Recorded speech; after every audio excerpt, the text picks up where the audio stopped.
આ આતંક મચાવી રહેલા શખ્સોના દ્રશ્યો બીજે ક્યાંયના નહીં પરંતુ આપણા ગુજરાતના છે।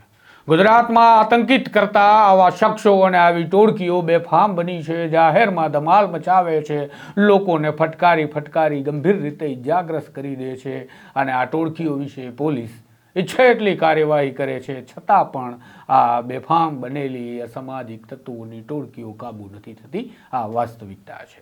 આ ઘટના છે ભાવનગરની, જેમાં ઘરમાં ઘૂસી અને એક આખા પરિવારને ઢોરમાર મારવામાં આવ્યો અસામાજિક તત્વો દ્વારા। અને આ સામાજિક તત્વોની ટોળકી કેટલી બેફામ છે તેના દ્રશ્યો તમે જોઈ રહ્યા છો।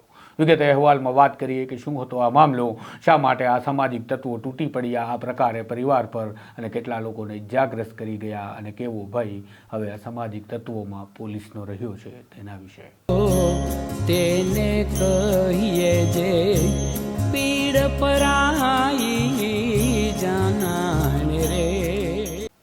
નમસ્કાર, હું છું આપની સાથે તુષાર બસિયા। નવજીવન ન્યૂઝમાં આપનું સ્વાગત છે।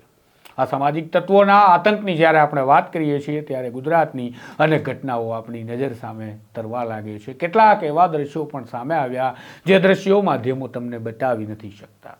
કોઈ પણ માણસને વિચલિત કરી શકે તેવા આ દ્રશ્યો હોવાના કારણે માધ્યમો એ દ્રશ્યો તમને બતાવતા નથી, પરંતુ જે દ્રશ્યો તમને અમે બતાવી શકીએ એમ છીએ એ બતાવીએ છતાં અને ત્યારે પોલીસ કાર્યવાહી થાય છે અને છતાં પણ અસામાજિક તત્વોમાં ડર કેટલો એ સવાલ હજુ પણ યથાવત છે।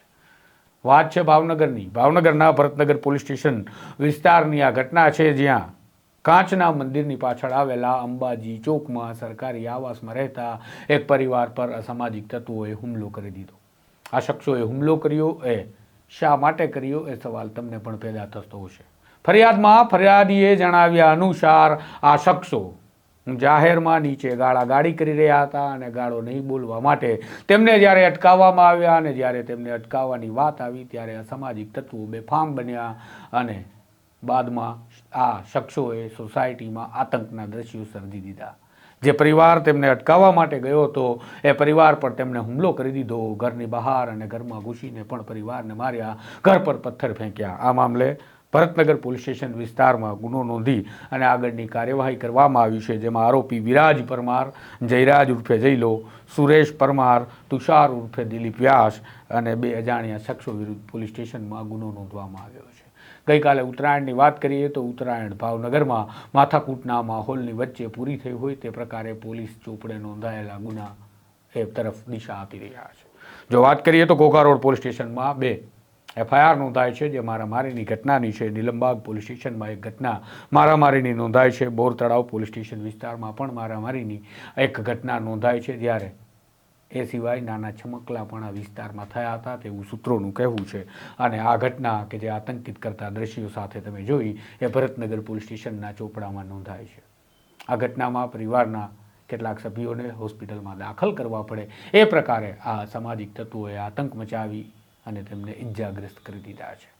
સવાલ એ છે કે પોલીસ વરઘોડા કાઢે કે સરઘસ કાઢે કે રિકન્સ્ટ્રક્શન કરાવે, પોલીસ આકરામાં આકરી કાર્યવાહી કરે, છતાં પણ અસામાજિક તત્વો અને આવા અસામાજિક તત્વોની ટોળકીઓ પર અંકુશ કેમ નથી આવતો? શા માટે આવા ગુંડા તત્વોને પોલીસનો ડર નથી, અથવા તો જાણે હવે તેઓ માટે ભય નામનો શબ્દ જ અસ્તિત્વમાં નથી તેવી ઘટનાઓને તેઓ અંજામ આપી રહ્યા છે। આ બધા સવાલો વિશે તમે શું માનો છો? કમેન્ટમાં જરૂરથી જણાવજો। નમસ્કાર। વૈષ્ણવજન તો તેને કહીએ જે